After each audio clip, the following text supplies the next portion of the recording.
ये कहानी है दो ऐसी लड़कियों की जिनको कुछ बदमाश लड़के उठाकर ले जाते हैं और बंदी बनाकर बार बार उनके साथ रेप करते हैं। लेकिन ये दोनों हार नहीं मानती और किस तरह उन सभी लड़कों से एक एक करके अपना बदला लेती है, देखेंगे हम इस पूरी कहानी में।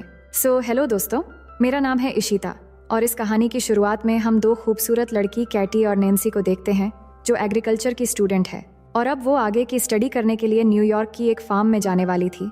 इसलिए दोनों बहुत ज्यादा खुश थी और दोनों आपस में बात करती है कि इस बहाने हम यूरोप भी घूम लेंगे और वहाँ बहुत सारे शॉपिंग भी करेंगे। अब अगली सुबह दोनों को लेने के लिए उनके अंकल जेसन आते हैं जो कि एक FBI एजेंट है।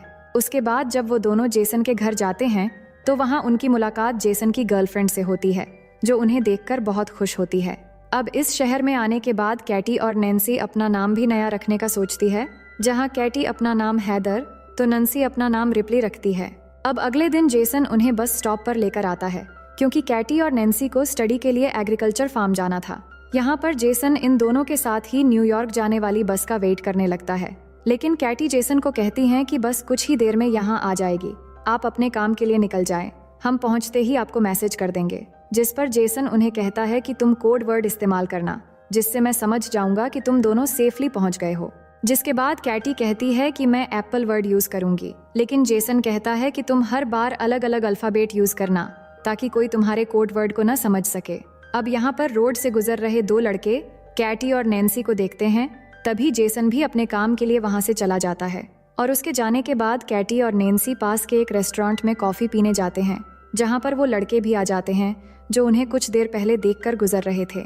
इनका नाम जेड और ल्यूकस है और वो दोनों कैटी और नैन्सी से बातें करने लगते हैं, जिससे कैटी और नैन्सी उनको अपना नाम हैदर और रिप्ली बताती है। कैटी उन्हें बताती है कि हम न्यूयॉर्क के एग्रीकल्चर फार्म स्टडी के लिए जा रहे हैं, जिस पर जेड कहता है कि हम भी वहीं जा रहे हैं और अगर तुम दोनों आना चाहो तो आ सकती हो।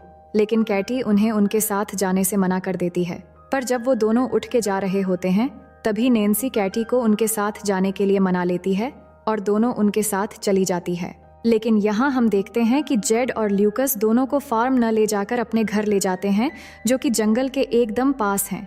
ये देखकर कैटी और नैन्सी थोड़ा घबरा जाती हैं और उन्हें तुरंत गाड़ी को फार्म की तरफ ले जाने के लिए कहती हैं।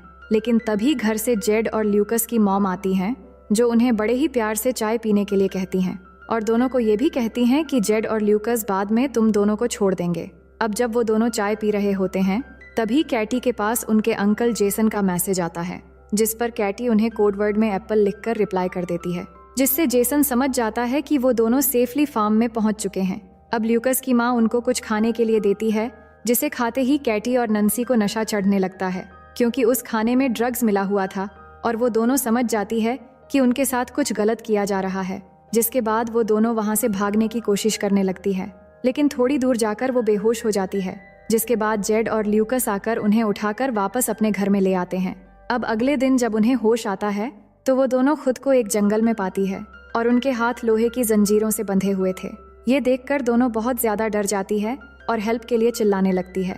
तभी वहाँ जेड आता है और उन्हें बताता है कि तुम जंगल की एक ऐसी जगह पर हो जहाँ दूर दूर तक कोई भी इंसान नहीं है, इसलिए तुम्हारे चिल्लाने का कोई फायदा नहीं है।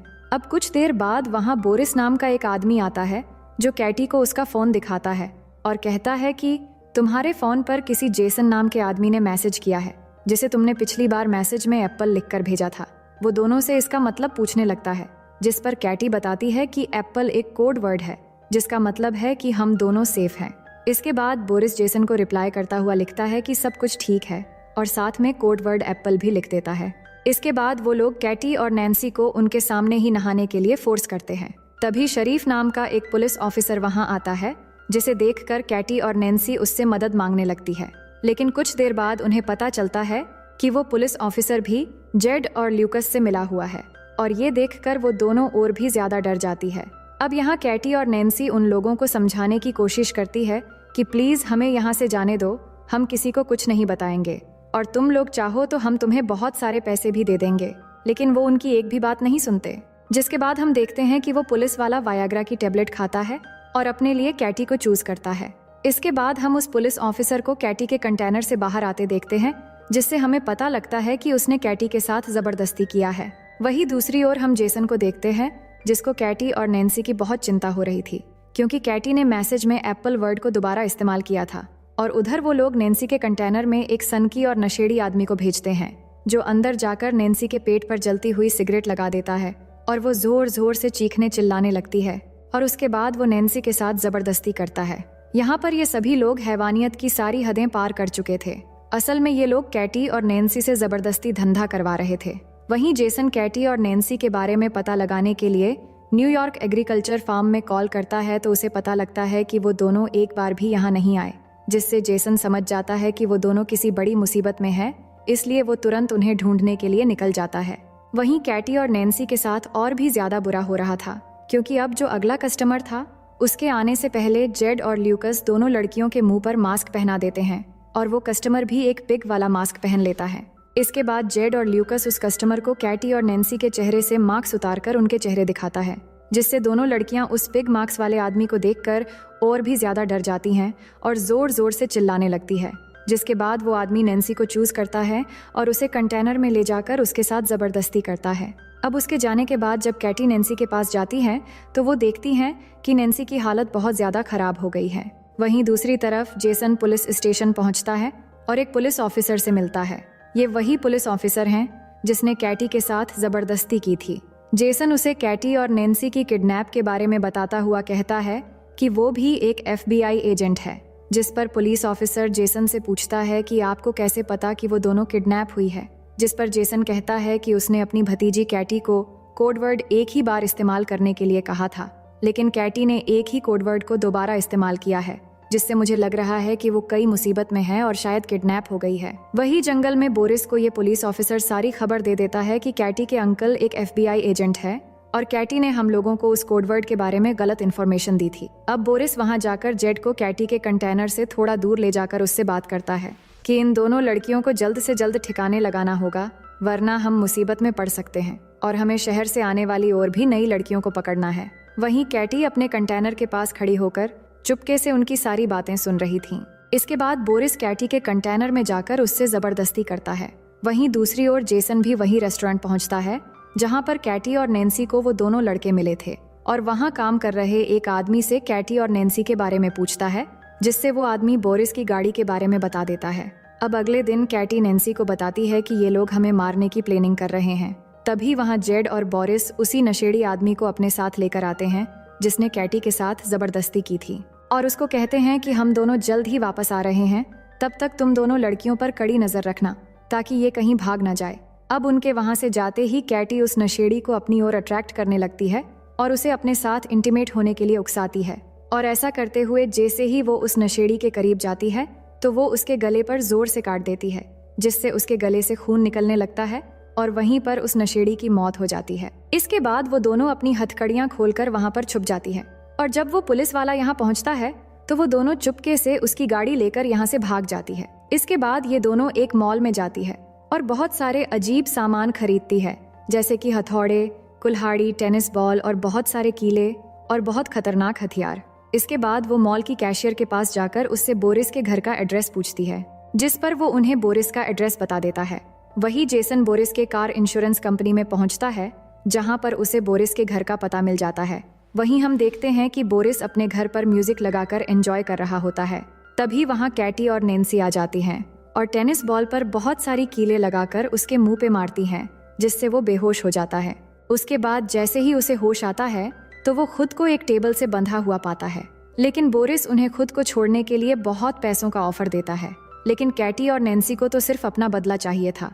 वहीं उनके अंकल जेसन भी बोरिस के घर के बाहर पहुंच गए थे और घर के अंदर कैटी और नैन्सी बोरिस से उस मस्क वाले आदमी का एड्रेस पूछती है, जिससे बोरिस उन्हें एड्रेस बता देता है। इसके बाद वो दोनों उसके पिछवाड़े में कीलों से भरा हुआ एक बेसबॉल घुसा देती है, जिससे वो जोर जोर से चिल्लाने लगता है और ये आवाज सुनकर जेसन जल्दी से घर के अंदर आता है और आकर देखता है बोरिस मरा पड़ा है। तभी उसे घर के पीछे गाड़ी की आवाज सुनाई देती है, लेकिन जब तक वो बाहर जाता है तब तक कैटी और नैन्सी गाड़ी लेकर वहां से निकल चुकी थी। अब जेसन जल्दी से वापस पुलिस स्टेशन जाता है और उस पुलिस ऑफिसर से दोबारा कैटी और नैन्सी के बारे में पूछने लगता है और इसी दौरान जेसन कैटी को कॉल लगाने की कोशिश करता है। तभी उसे पता लगता है कि कैटी का फोन उस पुलिस ऑफिसर के पास ही है। अब इससे पहले कि जेसन कुछ कर पाता, पुलिस ऑफिसर उसके पीछे से गन पॉइंट करके खड़ा हो जाता है। वहीं दूसरी ओर कैटी और नैन्सी एक चर्च में पहुंचते हैं जहां हमें पता चलता है कि वो पिग मस्क वाला आदमी कोई और नहीं बल्कि इस चर्च के फादर है और वो फादर उन्हें देखकर एकदम से पहचान लेता है। तभी कैटी पीछे से उस पर डंडे से मारकर बेहोश कर देती है और दोनों उसे गाड़ी के पीछे बांधकर घसीटते हुए टाउन की तरफ ले आते हैं और वहां एक दुकान से माचिस और पेट्रोल खरीद कर उस पर पेट्रोल छिड़क कर उसे जिंदा ही जलाकर मार देते हैं। वहीं हम देखते हैं कि जेसन को वो पुलिस वाला चेयर से बांध देता है और कुछ देर बाद वो 2 नई लड़कियों को किडनैप करके वहां लाता है।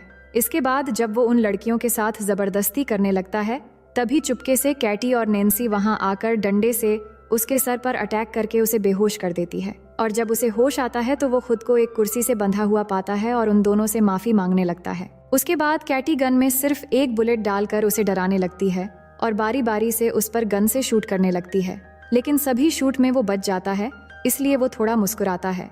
लेकिन अगले ही सेकंड में कैटी उसे शूट करके एकदम जान से मार देती है। इसके बाद कैटी और नैन्सी वहां मौजूद दोनों लड़कियों को आजाद करके उन्हें जेसन को खोलने के लिए कहती है और खुद वहां से चली जाती है। जिसके बाद वो लड़कियां जेसन की रस्सी खोल देती हैं और उसे बताती हैं कि उन लड़कियों ने हमें ऐसा करने को कहा है। अब यहाँ पर जेसन को पूरी बात समझ आती है कि वो दोनों लड़कियां कोई और नहीं बल्कि कैटी और नैन्सी हैं। वहीं हम जेड और ल्यूकस की मॉम को देखते हैं जो ड्रिंक कर रही थी। तभी अचानक उसे अजीब सा नशा होने लगता है जिससे वो वहीं पर गिरकर बेहोश हो जाती है।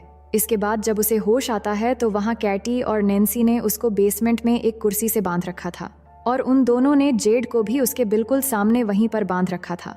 जिसके बाद कैटी और नैन्सी जेड को उसकी मॉम की आंखों के सामने ही डंडे से मारकर नीचे गिरा देती है और फिर दोनों उसे पीटते पीटते एकदम उसकी जान ले लेते हैं, जिससे उसकी मॉम जोर जोर से रोने लगती है। जिसके बाद वो उसकी मॉम को ल्यूकस के पास लेकर जाती है जहां वो ल्यूकस के हाथ में एक डंडा देकर उसकी ही मॉम को मारने के लिए कहती हैं और उसे धमकाती हैं कि अगर तुमने ऐसा नहीं किया तो हम तुम्हें गोली मार देंगे। लेकिन ल्यूकस ऐसा नहीं कर पाता, जिससे नैन्सी उसे गन से शूट करके मार डालती। इसके बाद वो उसी गन को साफ करके ल्यूकस को पकड़ा देती है, जिससे पुलिस को लगे कि दोनों माँ बेटे आपस में ही लड़कर मर गए हैं। इसके बाद ल्यूकस की मॉम कैटी और नैन्सी को कहती है कि अगर तुम दोनों मुझे नहीं मारोगे तो मैं तुम्हें बहुत सारे पैसे दे सकती हूँ और मेरे पास बहुत पैसे हैं। लेकिन उसकी बात सुनकर कैटी और नैन्सी बहुत हंसती है और फिर कैटी एक कटिंग मशीन से बहुत ही बेरहमी से उसकी सर काट के अलग कर देती है। अब आगे हम देखते हैं कि कुछ दिनों बाद अंकल जेसन कैटी और नैन्सी के घर जाते हैं और उन्हें अपने साथ लेकर दोबारा से न्यूयॉर्क आ रहे होते हैं और इसी सीन को दिखाते हुए ये मूवी यहीं पर खत्म हो जाती है। तो दोस्तों, आप अगर यहाँ तक वीडियो देख चुके हो तो बेहद शुक्रिया और वीडियो को लाइक और चैनल को सब्सक्राइब करना मत भूलिएगा। बाकी हम मिलते हैं एक और नई स्टोरी के साथ।